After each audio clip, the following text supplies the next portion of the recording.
The Astrolands team at I-LOFAR ran online astrocamps open to different age groups during school holidays, first in summer 2020, again at the spring Easter break in 2021, and most recently this summer.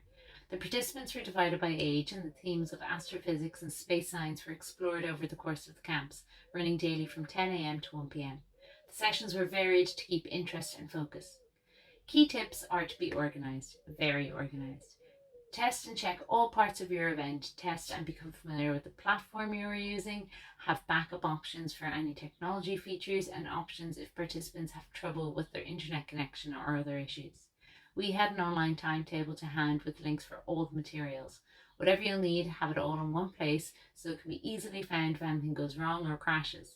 Also have a backup option for everything.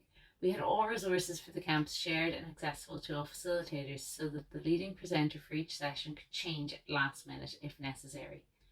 Wherever possible, have a flexible timetable. Live doesn't always go according to plan, and when it's online, there are extra challenges to changing plans on the spot.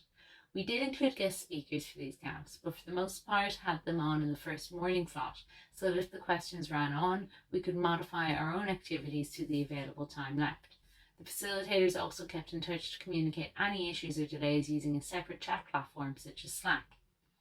Know your capabilities and keep numbers restricted if necessary. For these camps, numbers were strictly limited to allow for an immersive interactive experience.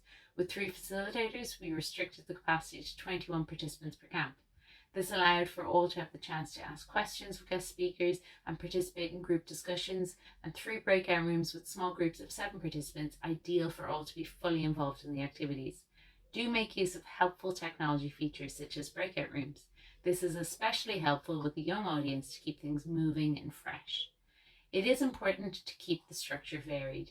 For these camps, we switched between listening and discussing to more involved hands-on activities. Typically, we would have a guest speaker come and chat to the group and answer any questions they had. We followed the talk with an activity, split into breakout rooms, and got hands-on with building, designing, or a creative task. The aim with this was to step back from the screen as much as possible for a more tactile experience. This was followed by a short break, allowing for the breakout rooms to finish at slightly different times without impacting the next session. With all guest speakers, it is important to arrange a call prior to the event. This goes for all events, but was vital for the astrocamps. A short informal chat allowed us to get across the type of event we were creating, the tone and level it should be pitched at to create the right atmosphere, and also do practical checks such as screen sharing and presenter access on the video call platform.